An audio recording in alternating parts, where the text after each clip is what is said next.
Nico, thanks Hey, for hey. being on the pod today, man. Yeah, thanks for having me, Nate. Good to be Yeah. here. How do I say your last name? Oh, well, let's try it first. Okay. I'm going to read it. Yep, Caparisos.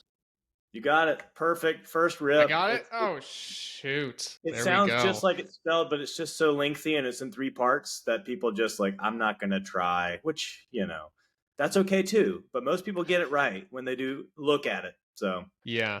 Awesome, man. Well, thanks again for being on.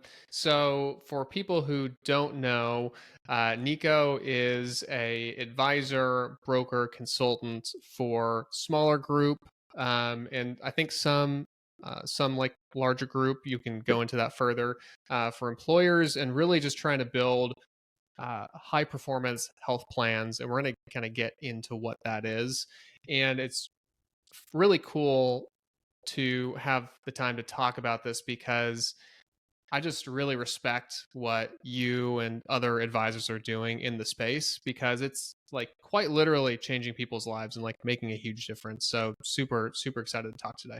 Yeah, happy to be here. It's an exciting topic, that's for sure. Cool. So maybe just give us a little bit of a background into your business and how you got into the field of, I guess, health insurance and healthcare. Sure. Yeah, happy to. So I have been a health and welfare consultant as my first and only role since college. And so I had a job lined up about a year and a half before I graduated, which happened to coincidentally be in 2008 when I graduated from UGA. And I went to work, intended to go start in staffing and doing staffing sales because that was the role that was available. And then as time progressed and my start date neared, the boss of the company that had multi different positions said, why don't you try employee benefit sales? I think that may cater a little bit better to your skill set, and it's a little more long tail. It's a little more complex than the other, sales endeavor, and I think you might like it. So basically, kind of thrown into the ecosystem, and I had to really learn from as many people as possible. There wasn't really a mentor of sorts, primarily speaking, to say, hey, here's exactly how this works. So, in that vein, I worked for a small company for 4 years. I then bought my production book of business, is what we call it, um, just about 4 years into my career, and I established my retail brokerage, which is called Prosperity Benefits.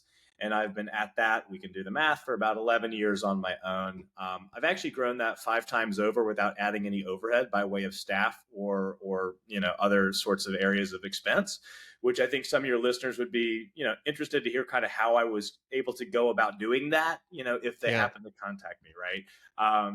So I've been doing that for, again, 15 years. And then several years ago, I started becoming a general agent, wherein I build and then also, resell and do underwriting for prepackaged plans.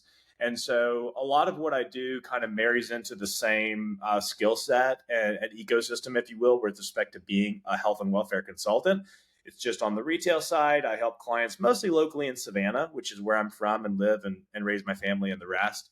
But then nationally on the general agency side, where I help brokers that are, hard charging, they want to make a difference, they want to fix healthcare, they just may not know exactly where to begin by doing that.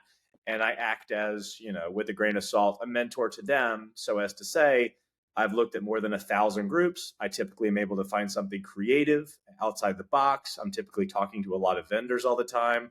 Coincidentally, how we met, Nate, via outreach on LinkedIn at that. Yeah. And so a lot of it is surrounding fixing healthcare, but that's kind of where I find myself is as a health and welfare consultant working with groups as well as along with brokers and their groups. Awesome. Yeah, thanks for sharing that. And I want to kind of dig in, and I want to get back to the growing the 5x without adding overhead. But let's put a pin in that and come back to that.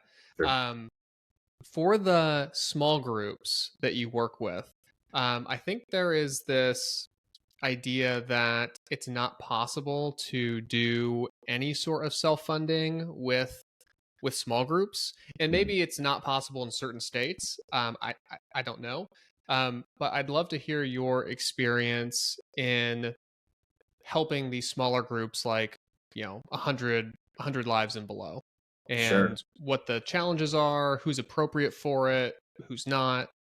If you go into that, Yeah, no, happy to. And again, I mean, it's first of all, self funding is kind of stigmatized as a term for smaller groups, especially because years past, as you may be well aware, it was, law of large numbers. You have to have stability in claims. You have to have some credibility in a group to actually know how to rate it on a self-funded chassis.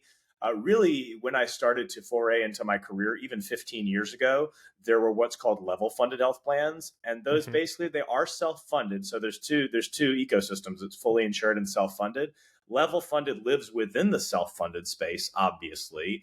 And for an employer that's healthy enough to qualify for a level funded health plan, i.e., they have rates that are attractive enough to go into that ecosystem and buy that kind of policy, those plans are typically, operationally speaking, the same as fully insured to the end user employer, right? Most of them are, prepackaged from TPA sponsors or from what's called a managing general underwriter or a stop loss entity of sorts, and they assemble together all the pieces and they say, hey, based upon the state regs loosely, if we have to comply with those, because there are, to your point, certain states in which self funding is very, very tricky to try to do basically due to either stop loss laws as they're written in a given geography, or other potential reasons why self funding just does not work for certain size cases, right? Mm. But typically, when a product is available that is level funded, that most brokers have the ability to access if they simply know about it, those rule sets are predefined, right? Like in Georgia, employers can self fund down to 2 lives. Same thing in South Carolina. Same thing actually in many parts of the country. It just depends upon the broker's knowledge of that small micro group market and what options are available. Because some carriers are very, very popular in that space by way of Yeah. being, health plan solutions providers. Others are ones that don't typically advertise. You need to kind of know people. You need to have had these conversations. You need to have written business with them to see how they rate, to see how they renew, to see how they service. And so the smaller group, arena is the wild west for a lot of brokers in that they may only know the national carrier solutions and maybe they want to learn how to get more innovative programs within that smaller under 100 employee life space. But typically for the employer, getting over that stigma, learning what underwriting is, what the different forms are for the broker as well as for the end user client, a lot of times it comes down to education. So as to say, this isn't inherently any more risky than what you're doing now if you're a small employer. And in fact, if you are a non-community rated group, i.e., you have more than, say, in most states, 50 employees on your plan, and there are some exceptions, small group versus large group, and how they define it, right? If a group is already fully insured and they have more than that community rated threshold, so let's say more than 50 full-time eligible staff, they're rated based on their claims, right? So if they're fully insured, they have no visibility and perhaps no reporting, and they're also still paying the piper the next year if they have a bad catastrophic claims year, Mm. as opposed to level funded. It's almost the same thing because level funded, they're already funding their liabilities to the max, but within that structure they have the ability to see what those claims are, to modify their plan design, right, to change components of their plan to address their risk factors, to try to get in front of claims, ahead of claims by intelligent plan design. So some of these levers are more available for groups that are slightly larger, and I say that because groups can have, direct primary care embedded. They can have no cost generics. They can have centers of excellence, even as small as, 15, 20 lives in some instances. And finding said solutions that work together very well to try to curate a custom plan, that's what takes time, and it takes the passion, and it takes the conversations to have already had happened, to be able to actually produce a product, for a group that's interested. Sure. So let's do like a practical example. So let's say Sure. you have a group of like 20 people, right? Mhm. And they're tired of their premiums going up every year, which is happening. I mean, it just seems like a very common occurrence of like Right. 10, 20, 30% increases even for a healthy population. So let's say they want to switch over to doing some sort of self-funding arrangement, whether it's level funded or full like self-funded. What are the steps that one would need to take? And explain it to me like I am not a healthcare provider. I am not running a healthcare business. I'm just the owner of a random business. Okay. I was going to guess what grade are you in? Because typically people say, like I'm a third grader, right? That's the old hat, Well, I'm like I'm a assuming that child. most business owners are smarter than a fifth grader. So, There was a show about that, but no, I get what you're saying. The good news is there's a little bit of push and a little bit of pull with the news. I mean, evaluating off the cuff a self-funded health plan of a prepackaged sort, at least. Typically, the fields of information are the same, right? You need a census that's member and dependent level with the fields that everybody knows are required at this point because they're even required for fully insured quotes, right? Full name, date of birth, gender, home, zip code. Full address is sometimes better, so you get a higher hit match on the underwriting tools that these health plans use to rate the actual groups themselves. So a census, a benefit summary, so you're quoting relevant benefits, unless the client wants to throw the box away and just say, hey, what should I have? Am I overinsured at my $1,000 deductible? Well, you have 20 people and no one's even met the 1,000. So why'd you pay that much in premium, right? So sometimes leveling the expectations and seeing things differently is very important for especially smaller groups who think they're just buying a really, really good plan, but could be better if you save money for everybody and just sure. get a little creative with plan design. Um, and then also a copy of what the rates are, as well as the renewal if available. So to get a cursory look at the market on a level funded health plan side, there's no more work required for the group or the broker. I said that there was a little bit of push and pull, right? At times, certain programs do require health applications. And so there's a variety of ways that can be done. Form Fire is an industry leader. There are several different other forms. Sometimes the health plan sponsor will provide an easy way for the groups to complete online applications. I've even seen, fill forms with form stack, be proliferated out in the market as an easy way to kind of get this information. So in some instances, further diligence into underwriting is required, but depending upon the vendor and who the stop loss, actually is and what their internal practices are. Other times it's literally just a census, right? And how beautiful is that? You can get a level funded, fully firm rate. As long as the rate doesn't change, the numbers are firm and final. And it is because the technology is now here, right, on the level funded side and has been for a number of years to be able to produce that rate because they're able to glean information health wise from the census itself.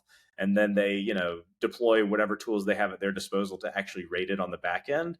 And then what the broker gets, through me or through the health plan directly is a firm and final rate based upon the information submitted. And so it's all very, very easy typically to do. And if the rate is unattractive, Nate, on the first pass, and then the carrier says it's unattractive and we need more information to even make this firm, that's effectively when you see it's a decline to quote situation, or you just have the honest conversation of, your renewal rate was 600 with your current fully insured plan, to self fund would be 800 best case scenario. It's probably not worth running down.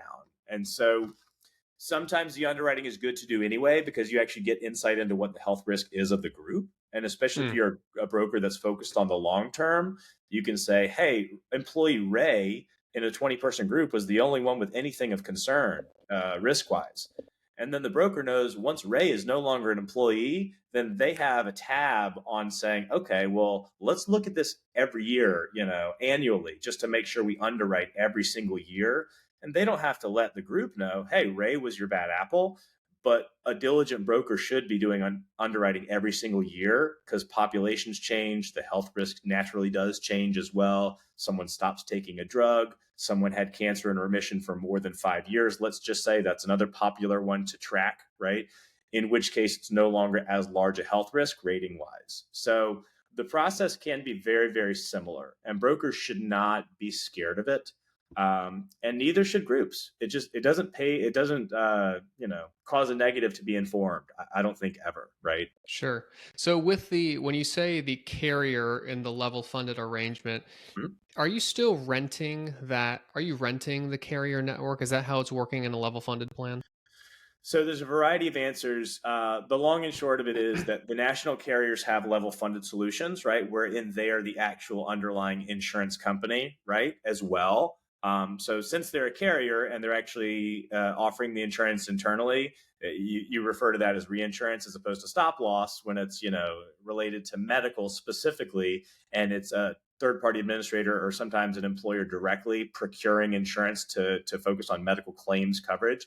That's called, stop loss. So there is a distinction because I see some people say reinsurance, some people say stop loss. There's actually Right. a clear line as to what they are, but it depends, right, is the answer. Because if it's a carrier, national carrier solution, and they are offering a level funded health plan, they are the underlying insurance for the product, right? If it's an independent administrator, just like what our small companies are, we're independent, but we use larger resources on the back end. What's called a third party administrator, a TPA, can help a broker to procure this stop loss on the back end and get the quotes and cobble it all together where it's nice and pretty. Some broker consultants, and this is what I do for groups that are of a certain size with COHP especially, is I can go procure the stop loss down to even 15 lives on an independent standalone basis. And then I take said stop loss quote and then I say, what TPAs should I go to, right? Which carrier network should we perhaps access? A lot of times you have to dictate what carrier network you want the quote to be run on because those numbers differ based upon what network is used, right? So the most popular one that's rented, in the market is Cigna, right? Several health plans and administrators use Cigna. It's just a very, very common and popular option, and they will write really, really small groups too. Sometimes you want to dictate that on the front end, and it gets pretty interesting, Nate. One thing that's different that what I do versus some others is that I will actually lean on the underwriter and their subject matter expertise, right? And say, based upon this geography for this particular group, what network would you recommend I utilize, right? To get the best, most favorable underwriting results that also provides adequate coverage for seeing doctors in a given geography. And the underwriters that rate groups nationally, they may know what the Des Moines, Iowa, market looks like, as well as Buffalo, New York, as well as Tempe, Arizona, as well as Sioux Falls. I mean, it doesn't really matter. They are aware of where the network discounts are strongest. So a lot of times, me just knowing to ask that question, I'm able to either learn about a new network, like a high performance local one that I hadn't had knowledge of prior to, or I just say, hey, run it with Cigna. Let's just see what comes back. And then I can build the program more fully out by identifying who the pharmacy benefit manager should be, who's going to be the one administering the plan, i.e. the TPA, who's the care management company. And so you can Frankenstein all the pieces together, and that's what takes a lot of time to try to learn about, right? But the prepackaged solutions are like, they're easy, right? It's like, oh, you use the Cigna, like you have, ABC vendors embedded within your plan, and the rates are attractive. Like, let's go install this thing, and it's very, very quick. Gotcha. Okay. So if I'm hearing you correctly, you can either go with like one of the national carriers who can go like down, I guess, doing the stop loss down to even 15 lives or maybe even lower potentially. Lower, yeah, lower. Lower. Okay. Yep, two Or lives, you two lives. can go through TPA with their stop loss and then, really putting together a community plan, I suppose, or a custom solution that's a little bit more customized than the actual than Cigna's is. Right. You build the Okay. box instead of just picking amongst them. And so it's so funny, Nate, and I'll digress a little bit on it because people are like, what is COHP, right? It's a collection of That was plans. my next question. Well, I'm glad I preempted that, in this conversation. But yeah, that's the thing. I mean, when I tell brokers that especially either don't know me or they don't know much about the platform and what my, value add may be, because they may just think, well, I have the same access, right, that you do. So a lot of it does come down to, identifying the players, but also knowing based upon group size and geography, which direction I'm going to go in. If someone comes to me, let's pretend you're a broker, Nate, and you say, hey, I have a 15 life case. I'm going to say in my mind, well, I know which outlets will actually write that case. And then I'm going to look to them for a solution set. As opposed to if someone brings me a 2 life case, in a market that will write it, I have yet another solution for that geography and that size client range, rather. If someone brings me a case that has, typically 30 or more enrolled, we can just totally create it from the ground up using mostly existing data connections between the third party administrator as well as all the components of the spoken hub, basically the entire plan design, if you will, like all the various components that you have to piece together to have a legitimized health plan. You can really go custom, as small as 30, sometimes even as small as like 15 lives, Hmm. and you can really say, well, what do you want? Do you want a diabetes care management plan? Do you want to cover specialty drugs or not? You can really kind of a la carte the thing and even pick your deductible and copay levels. And you can have a $1 copay for primary care and you can have a 2783 individual deductible. It doesn't need to be 2500, right? So you can get a lot more creative when you're piecing it together, as long as that's effective cost wise too. So it's always a balance, right? But that's why it's a collection of plans. Because if someone brings me a 5-person case as opposed to 2, as opposed to 50, the recommendation is going to be predicated upon what that group actually looks like and where they're located. Sure. And from like I guess it all just comes down to math, right? I mean, you're looking at, especially with like the stop loss. I mean, that's like pure math, right? So if you have a group of 15 and like I guess the one of the concerns I would have as a business owner would be like, okay, like, well, what if we have like a horrific Big year claim. where you have a big, like a really big claim? We're a small company. If you look at the average, like the average, what it would be, the average revenue per employee at a company is like 100,000. So if you have 15, so you have like a $1.5 million business, Mm-hmm. but we know that like claims could be just like through the roof, right? For like one person, because Mm-hmm. something catastrophic happens. Um, so in that case, how would you like put somebody at ease and be like, yes, that can happen, but Right. So a couple things to unpack there. So there is underlying insurance with these plans. I've never seen a small employer just say we don't even want any stop loss coverage. We just administer our plan and we'll give you access to our bank account, right? So I mean, there is that level of protection. And so with these small groups, a lot of times it is a variation of like someone having a risk share within a pool and then they have some underwriting discretion. They say, okay, well the carrier said that we can have discretion as to how we rate this group, right? And we'll write down to 2 lives. And again, back to your math, what's the most they can possibly even charge for a premium on a 2 life case? Like maybe $300 or $400 a month per person for the actual insurance premium. Guess what? That doesn't really cover much by way of like claims liability. But the way that they structure it is that they have, thousands of other lives on the books that they can justify and use the laws of large numbers to say, okay, well, if this is a healthy 2-person group, it's Nico and Nate, they're in business together, they're a 2 life case, they're similar age, they're healthy, they take no drugs, whatever the case may be. We'll add them into our existing mix of hundreds and thousands of other employees that are in our health plan, stop loss pool. And we think that, that's a good fit for us. Yes, one of us could have $1 million claim, but that's what the stop loss is designed to pay for. So by way of rating, each group typically is individually scrutinized, right? Because if they weren't, what you'd get is all the unhealthy groups that know it are just going to want to jump into this thing, right? And then everything right, blows up. And that's what happened historically with association plans. You have what's called printed rates, right? Shelf rates. And then the unhealthy groups pile in, and then the mm, groups are, poorly performing. And then the healthiest ones carve out because they're talking to people, like me or like my peers or like people that know about self funding and want to really help and say, the bigger pool is actually sicker than what you guys are as a small company. So the rating definitely has to make sense. There's what's called spec and ag insurance. So specific covers the individual member on a plan to a certain degree.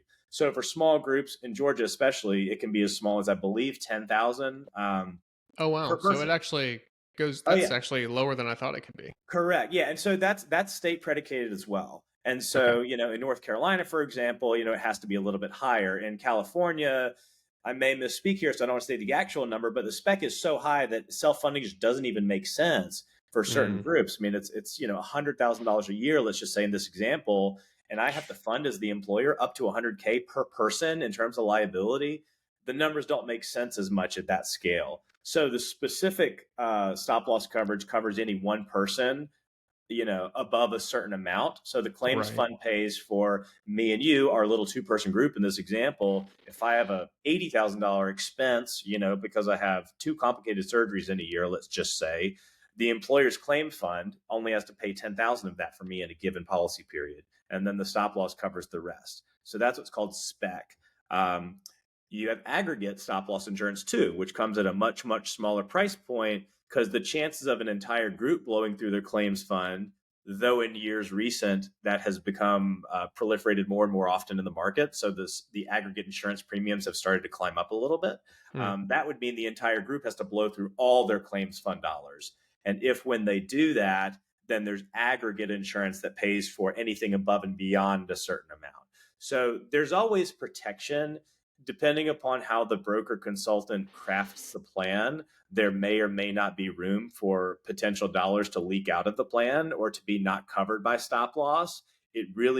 That's when it comes down to the declension of like structuring things the right way. With these small groups, a lot of times the employer, frankly, they just have no idea, right? I've seen some employers that haven't even known they're self-funded. And it's crazy to say it, but it's true. And it's truer more often than you think, right? Because they just have national carrier name. I don't want to pick on any. And they get a bill and then they pay it. And maybe they get an aggregate summary with their bill every month. And then they go to the broker. They're like, what is this? And, the broker says, we're actually level funded. So on smaller groups, it makes a lot more sense to basically mature everything out to say, hey, all your liability is literally within the premiums, right? You're funding your claims to the max liability. You're paying for all your premiums. You're paying for all your administrative expenses. And we structured what's called a mature stop loss contract so that any claim that's eligible to be processed based on the carrier and or health plan and or TPA's, rule set, or the employers, typically it's dictated by the carrier network, but any and all claims that are legitimate and eligible to be paid will be covered within either the claims fund and then the stop loss contract if it needs to come in. Got it. So you've got your bucket where you're funding it if you're level funded, and then you have the stop loss to cover anything that is over either the spec or the aggregate. I think I understand what you mean by when you say funding to max liability, but Yep. this is something I've heard several people talk about, and I haven't had the chance to ask what that actually means. So could you just elaborate on that? Yeah, happy to. So let's just say the claims risk of a given group based on an underwriter and an actuary's independent opinion of seeing the data. Let's just use easy numbers. Let's just call it $100,000 in a given year for said population.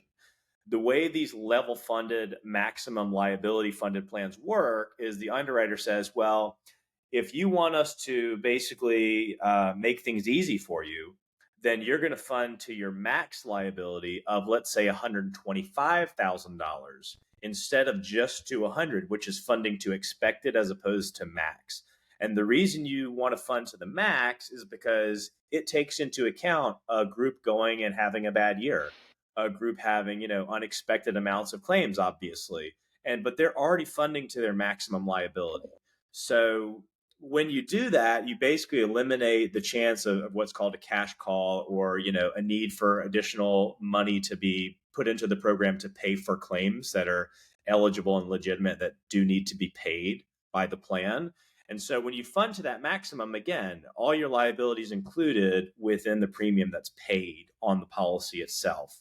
There are different levels, right? So given a $100,000 example, some stop loss contracts are designed to fund to 105%, 110%, 115%, 120%.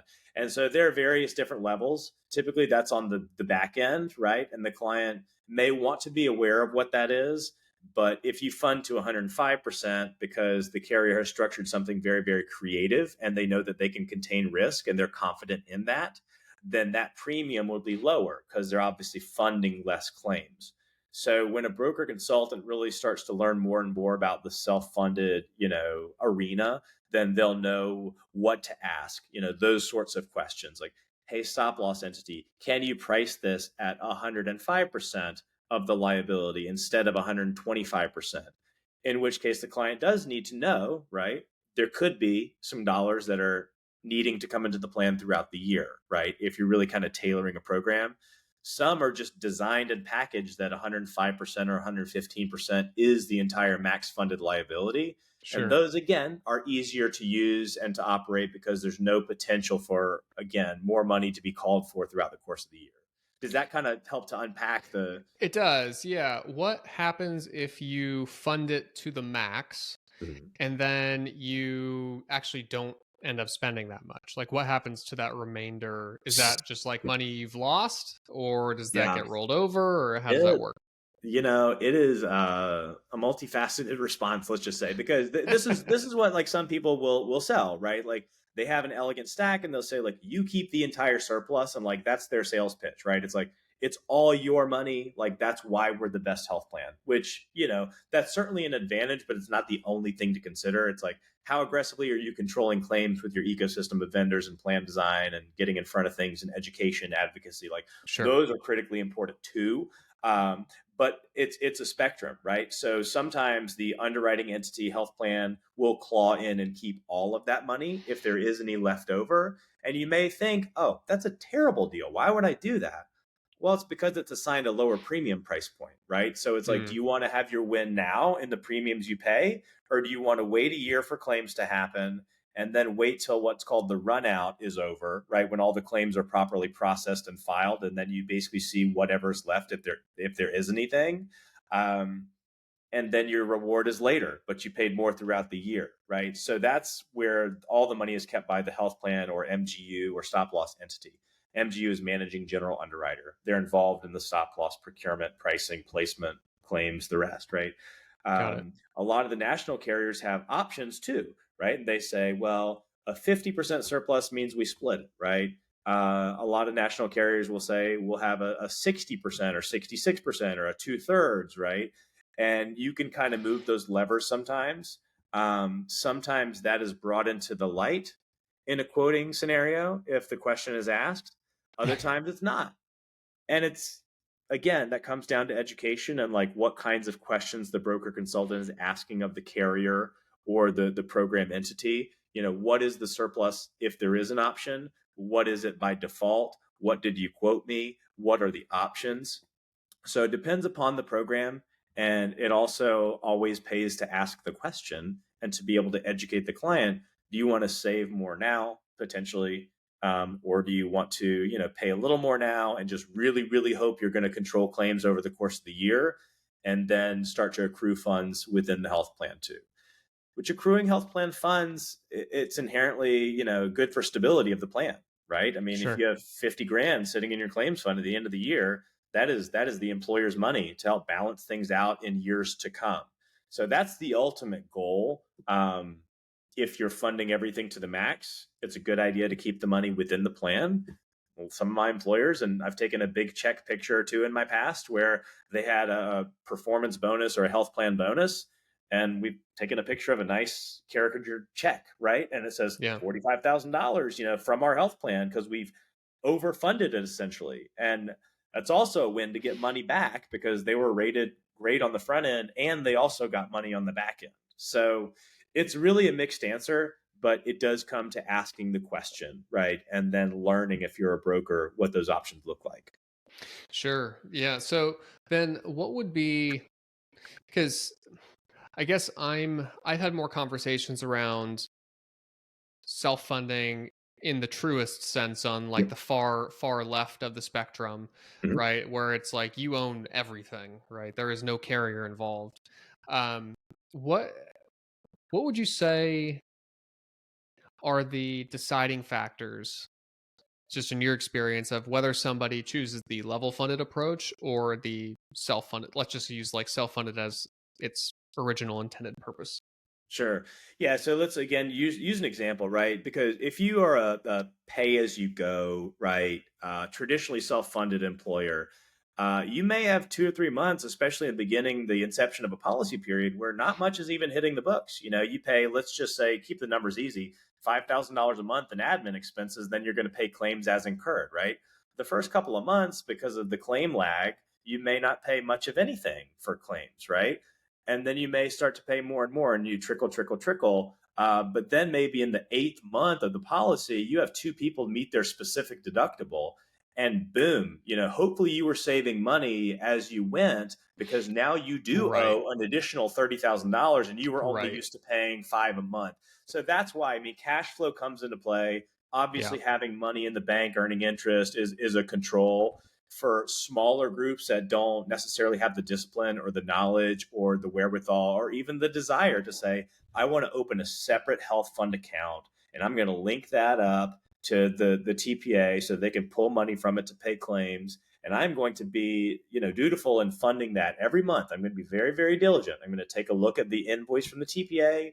It calls for $30,000 a month in claims funding. I'm going to put that in there. That's basically, it's the same thing at the end of the year, right? If you're level funded and you had to have funded $30,000 a month in claims in a claims fund versus if you're traditionally pay as you go, guess what? Your liability is still going to be $360,000. And if you depleted your claims fund, in either instance, you will have paid that. But for a small company to have to come out, $100,000 in one given month because they had a bad claim, Right. that's what people get scared of with traditional pay as you go. For bigger companies, it's less of a consideration, right? Because they Right. may be used to it. They may just have more dollars at their disposal. It's just a different financial setup.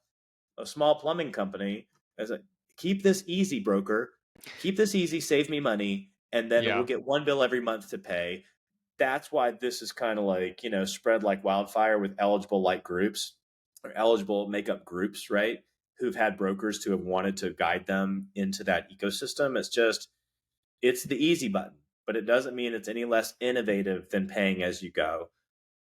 There are some limitations to level funding because you have to have all the integrations built in, right? On the front end, and all the vendors have to speak to each other, as opposed to if you're a pay as you go self funded, so long as the plan document is written a certain way, right? To accommodate vendors and medical events and claims, right? And as long as the TPA knows how to reconcile all that with deductible accumulators and tracking spec deductibles and the rest, it's easier to innovate on the pay as you go side with those Mm. couple of areas I just mentioned being obviously combed over very closely and reconciled and made sure that that's compliant. With a level funded plan, you have less ability to kind of bolt on vendors and have that all part of the ecosystem. But what you get is an easy to administer plan. And that's what these, smaller groups typically want to see, right? I see. Easy. So with the level funded, if I'm understanding correctly, it is you have to essentially have like everything that is going to go into any vendor or solution that's going to be with this company when it starts. It needs to be there from the beginning. It can't necessarily be bolted on. And is this tied back to just the quoting of the pricing from the carrier, or why is that? Yeah, a lot of it does. And think about it like you're ordering a car. I mean, like I'm going to riff this because, while there have been metaphors made in the past, I mean, if you order a car and then you have it for a while, and then you want to like change the tires up or you want to modify something on the interior, you want to get a paint job and make it a different color, who built the car doesn't know what you're going to do with it. So basically the underwriters do need to know what the vendor stack looks like, right? What cost containment you do have baked in so they can rate it appropriately, right? I see. Yeah, and that's why it's important, right? And then everything has to obviously feed and sync together because if the TPA is going to be paying, a specialty pharmacy vendor, whatever their fees are via the claims fund, or they're going to pay an MSK solution, right? Those are wonderful, by the way. Or they're going to pay a diabetes care management vendor. They need to have a way to be integrated and a way for the underwriter, again, to evaluate it on the front end and say, oh, they have all these levers already pulled and all these cost containment vendors baked into the plan. We're going to rate it appropriately, as opposed to just saying we have almost nothing and we have a national network and we're just going to like press the easy button and let it run. Um, and there's a continuum of plans that do almost nothing proactively Hmm. versus ones that are built a certain specific way, which is what I'm more interested in, to actually control the claims before they happen as much as you can preempt a claim, right? Sure. So you could, so with level funded or self funded, you could win from a few different perspectives where you're winning because you get a better rating because you have the appropriate like vendor stack, and you have a healthier population, ideally, Yep. right? Well, Like also we talk about like controlling. This is just a side note, but we talk about like controlling costs and all this type of stuff. But the conversation never really leads to like, what if people are just more fit? lifestyle. Oh man, You I'm know? so glad you went down that tear. I mean, we can spend some time on this because ultimately that is what the goal is, right? It's like Right. a healthier population means happier staff.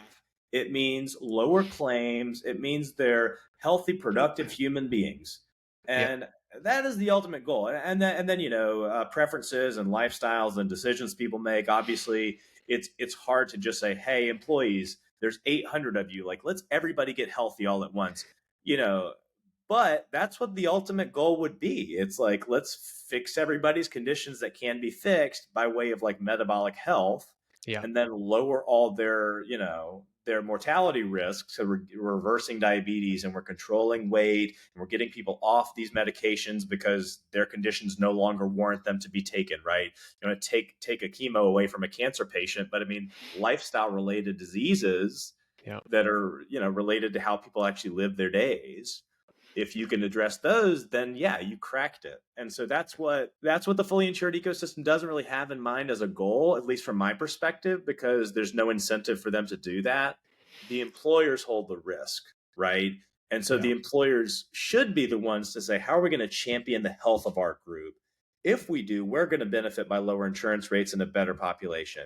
I If have we an idea. don't, yeah, I mean, if we don't, then we're stuck on this hamster wheel. And guess Yeah. what? Everybody hates it, but like someone has to take action. And that's part of the frustration, but also opportunity out there. It's like if we're trying to hashtag fix healthcare, Right. got to do something different. Get people healthier. That's Yeah. exactly it. Yeah. It's a challenge. It's something I've spent so much time thinking about this.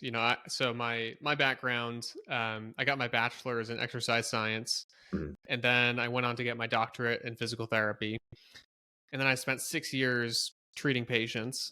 Mhm. And I'll tell you what, it's a challenge, and the thing that we've seen is there have been like this is the argument, and I'm curious. I think you'll agree, but we're in a time where we have YouTube and Instagram and just the internet where you Fingertip. can any any sort of fitness or health information, it's there. Like there's no restriction of information anymore. And truthfully, like even the know-how, like a lot of it, like it's there. It is right there in front of you. You download templates for free. You can do full like yoga with Adrian on YouTube, like free full yoga classes, Yeah. just like High hundreds of them. quality, High easy, no quality, equipment, all easy, the no things. equipment, all the things, right? Sure. Yet our rates of overweight and obesity and diabetes and cardiovascular disease continue to increase. Cardiovascular disease might actually be decreasing thanks to like, statins and some other medications, but regardless, like we're not necessarily getting healthier as a population. Yeah. And there's more gyms, there's more personal trainers, like things are more accessible than ever in that regard. And so my conclusion as of now is that we need a solution that is not a push solution. We need a solution that is a pull solution, Yep. that is subconscious, that doesn't rely on a notification on your phone or a personal trainer telling you need to go work out more. It needs to be something like, oh, I have a community market a half a mile away from me. It's way nicer to walk there than to drive my car. Let me do that. Right? It's Like, yeah, I mean, like it's crazy, but like you've read, the Dave Chase books and yeah, the Health Rosetta ecosystem, and both of us, are totally immersed in that and respect the heck out of it. But social determinants of health is huge, right? Like if you are in a yeah, community where health is promoted, you're going to feel intrinsically like you want to be a part of that, right? But I mean, the reality is like it's either you move towards pleasure or to avoid pain. But there's that push pull, like always. It's like, all right, I want to make more money, but I don't want to work any harder or any differently. It's like good luck. It's like the Tony Robbins books I devoured, decades ago. It's all the same stuff. It's all the same yeah, wisdom. It's like you need to take action. If you find yourself in a rut, like any kind of rut, like you need to change course and you need to put in a ton of energy. But it's just like, I'd rather sit on the couch and drink beer and eat pizza and watch a movie, Sure. right? I mean, it's like, Sure. rather than to go exercise and make other more health conscious decisions. And Yeah. it's like, that's the thing. It's like reality is just reflective upon the decisions. Like in the end, like we can tell each other all day long, like, oh yeah, like I do exercise every day. But if you don't, it's like, that's not going to be something you can lie about. And, not to be trite about it, but it's just like, people want to have to get healthy and like they're the direct beneficiary, which is why I yell on LinkedIn about Fitness Friday. And it's like, I just want to be a reminder. It's just like, all right, well, it's Yeah. up to you. It's like, Yeah. I'm not going to come to your house and be like, lift you up and like take you off the couch and bring you somewhere to exercise. Like, but that's like the most potent thing that I think any of us can do to impact Yeah. our trajectory, right? And I don't know if you've read the book Exercised. Not that one. And what's that? Not that one. I'm Oh going to write man, it you down got though. okay. You need that. You will devour that. So, Love it. um, the idea behind it, and I forget his last name. I think is Lieberman. Oh gosh. Well, I'll put it in the show notes, but I forget. Be great. I just listened to a podcast with him on it too. He was on the Diary of the CEO podcast, but um, his whole thing is he looks at just the evolution of people and what has like basically like an evolutionary psychologist, I want to say is the term that he uses, but essentially people, like you said, are going to move towards pleasure and away from pain, right? And we have manufactured a society, at least in the US, and really this is a developed country issue. We've eliminated most of our communicable diseases, right? We have eliminated Yeah. viruses, Polio, bacterial smallpox, like infections, no concern, no yeah, concern, right. good We've things. Yeah. eliminated those things, but we have created a society in which we have created new problems, which are a problem of abundance and comfort. And it's not to say that like abundance and comfort are bad. I actually think they're a great thing, right? It can lead to a much higher quality of life in some respects. But what it's done is it's taken away our ability to exercise, to get physical activity. Like literally I could I'm working from home today. I could order Uber Eats to my Yep. door. I could order Amazon. I could order everything and never have to Groceries. leave groceries. I could order groceries. I basically almost all things I could do from my house. Now, not everybody can do this, but assuming you have enough resources and like you're in a place where that is accessible, which is a lot of the country now, you don't have to leave your house.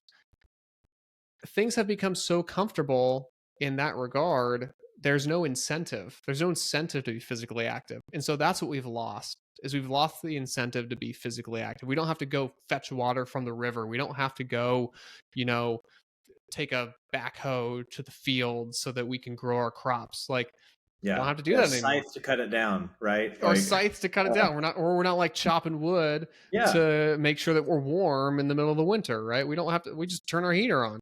So we press a button, or better yet, we go on an app on our phone and turn our heater on, right?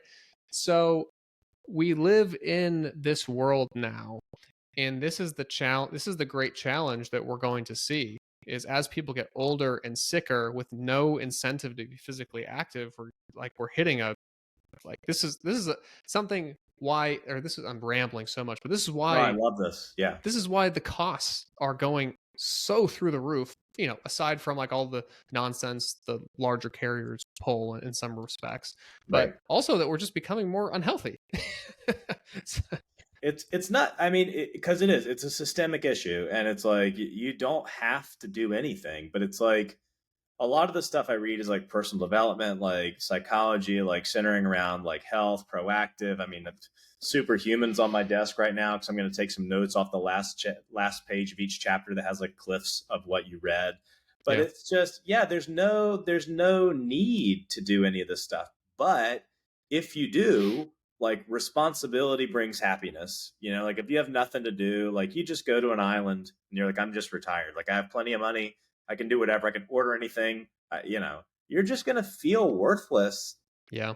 And I hate to say it, but it's like, well, how are you being productive? Like, what value are Yeah. you providing? And it's like, you need to work, like take on responsibility, be happy, like promote your, intellectual journey. Like you need to read books, like you need to just be a lifelong learner. And none of this is new. It's like I just rehashed the stuff that I read, and a lot of it dates back to just ancient wisdom. It's just like, oh, what did the Stoics say? And then, oh, what Yeah. did Tony Robbins say? It's like, oh, now there's a new pundit, or there's like a biohacker. I read their book, or there's like a Right. geneticist who's talking about like, yeah, exercise, fasting, like, diet, like learn about yourself and what what works best for you. And yeah, it's this whole all encompassing thing, but I don't know. It is society is pulling. It's like, you don't have to do anything. It's like all the technology So and stuff. what do you think about the idea of, so this is my big idea. Um, Ooh, come on. what do you think about not only building, like, one aspect is the healthcare plans, making them affordable, accessible, high quality, right? Super important, saving a lot of money that way, making people healthier. Great. But what about if we start to think about city design in such a way Oh, that focuses on incentivizing physical activity? interesting. Yeah, you've taken it to the social determinant of health, environment, physical environment level. I mean, that's really interesting. I hadn't pondered that, but I mean, I think that's interesting. I'd love to see like what fleshed out, at least in like rough design. It would look like, like more stairs up to the grocery store, or like you remove No, certain things so to make things too yeah, easy, or like how it's would it appear? so this is so interesting because I'm a physical therapist, and I'm also like in the insurance world and healthcare world now. But then I've been reading and just listening to just tons of content around city design Mm-hmm. because yeah, so I guess the one way to do it is, yeah, you could have like stairs and all that type of stuff. Another way to do it is to, it's so interesting. It's like it's Like a math pied too. a terre kind of, like you walk. It's like you have your neighborhood. It's like you have like a You do. pod, right? It's like Yeah, the it's school is here basically and like the store correct. is here. Exactly, you have like community markets everywhere.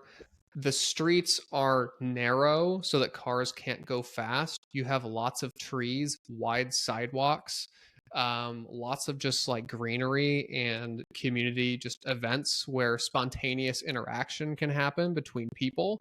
Because as much as our introverts might not want to interact with people, it's Yeah. good for you. Like Yeah. even the weird, awkward We're interactions are good. social animals. I mean, it's like you can't, Yeah. you know? So like even simple things like that, or in a big push is to, and they're doing it in New York actually, they're converting commercial real estate into residential. There's like 20,000 units that are slated for this. Wow. And yeah, and they're going to be the idea is they're going to be mixed use. So you have some residential, and then you have restaurants and other like shops down below, which is how cities used to be. Like it always was combined. You had people living up top and then the shops down below. You didn't have this sprawl of like tons of just single family homes and the McMansions that we all love.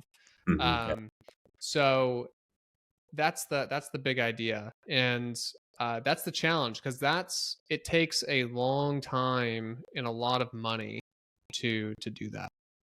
It would, yeah, and it's like I'm sure there's It's like a big examples investment. of it. I mean, you think about like longevity and like where are there issues that relating to people not people exercising just like by way of their life, and it's like, and then you look to different countries and like how they're designed, like people in Sweden like always on a bike, it's like Yep. that's like the Yep. cultural norm. And I've even, to your point there, like I've read something about like city blocks and making it where it's like big areas where it's like no through traffic at all, and it's like Exactly. quieter and there's more space and there's smaller street sizes, and it's just like little contained blocks where you just live in it, right? And it sounds so basic, but I think we've just gotten so far away from it that it would be a massive undertaking, but like I just think things would work a heck of a lot better in a lot of ways. The But greatest example that I can say that I've seen so far, just of like a city block, kind of what you're talking about, is mm, my wife and I, we went to Santa Barbara about want to say a year and a half ago, Hmm. and we went to the downtown area, and it's on State Street. It was completely blocked off. So many people out just walking around. There's like there's apartments up top, and there's restaurants down below, and shops, and just like thousands of people just walking around on a on a Saturday afternoon. And I was like, man, this is so cool. Like, Isn't that? yeah, I had similar. So I lived in Charleston for 7 years with my wife, and they would have Second Sunday on King Street, and King Street's like a big shopping district street right downtown, like heart of it. And they would shut it down to traffic, and it's like so great. Like you're eating and drinking and like walking your dog, and there's like a ton of people around and good yep. vibe, and everybody loves it. And whenever it happens, you're just like, oh my gosh, like let's go down. Like they're shutting traffic down, and it's like we're looking forward to that. And Yeah, then you forget about it like a day later, and you're like, oh, I guess I'll wait a month for this to happen again, or a year and a half for this to happen again. right. Yeah, what if that could be every day, right? I mean, like that's the goal. So we'll see. We'll see what Yeah. happens. I'm cautiously optimistic that people are going to start paying more attention to that. Yeah. I know we probably are running out of time here, but Well, you're good. um, a cool YouTube video or channel actually is called City Beautiful, City Beautiful. and yeah, and it's all about like city design and who's doing well and like what a bad city looks like. Like, is it most cities? Is it like the example is like any major metro? uh no, like some No. some do it well, and I would have to go. I can't give you like a specific example right now, but he does have a few that like do a really good job.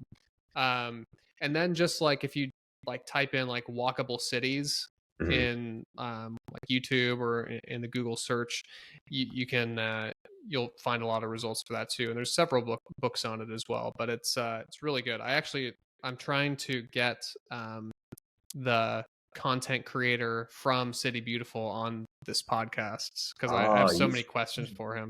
Yeah. So maybe I'll send him this clip. send him this, and then like send me his. You'll have like multiple different people being like, you should do Strong Society podcast, and like get 3 or 4 people to send that. You have to Yeah, clip it. You have to exactly. clip Yeah, this I part. will. I will But clip this one part. oh, that's so cool. No, this was a lot of fun, man. I mean, I enjoyed it, and hearing about the city planning. This is I have not gone down that rabbit hole. Like I had enough like loose context to be able to touch on like 1 or 2 things that I knew, but like Yeah. that is amazing to consider. And then you can incorporate it into your life too. It's like how can I make my environment more conducive to like should I ride a bike more to places, or like can I get a little wagon for the 3 children that I have to like take them to the grocery store with me, or like whatever the case may be. It's kind of an interesting thought experiment, if nothing else, since it's such a massive undertaking. Yeah, and like I don't know if you've read the book Atomic Habits by Yeah. James Clear. I don't have Um, that one. That's another one that's going to be added to the reading there you list. go.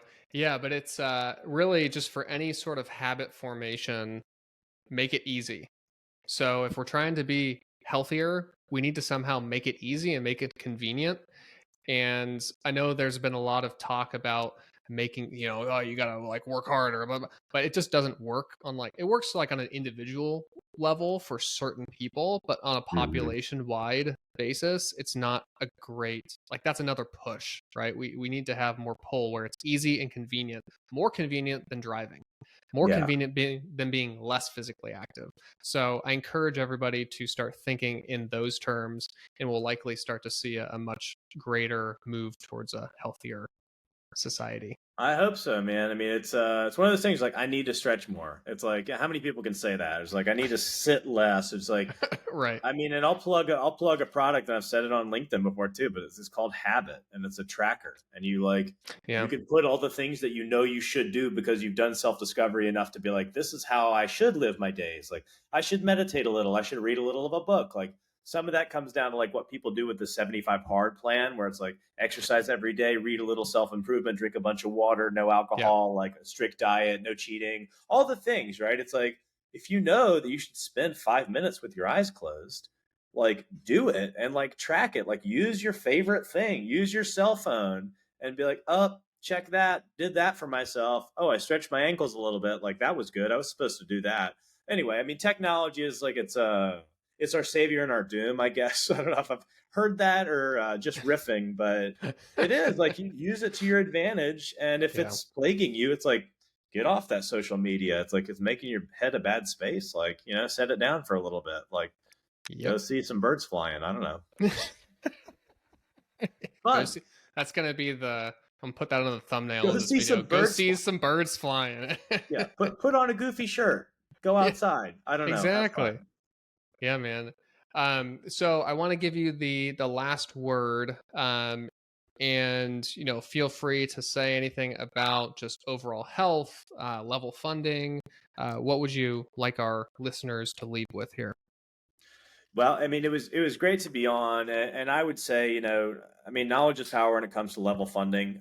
You know, if it's about me plugging myself, you know, I'm here to help brokers that maybe want to run faster, further, maybe want to have different, nuanced market options. You know, I'm here to champion for and be an aggressive pit bull for my brokers to help them, to help their clients, to help fix healthcare as much as I can with my two hands, right?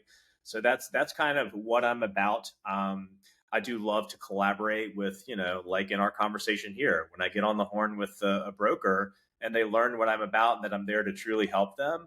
That's magic for me. I mean, that's what helps me get out of bed, right? It's like that's a nice mission and purpose that I have that really gets me excited career wise. And so I would encourage people to, find me. I'm sure there's gonna be something in the show notes that would Yep. perhaps point people in my direction, but all over LinkedIn for better or for worse. And here to help folks. That's my plug. Good deal. Well, thanks again, Nico. And I'm sure we will have another conversation on here in the future about everything we've learned about just fixing healthcare. So thanks again. This is great. I appreciate it, Nate.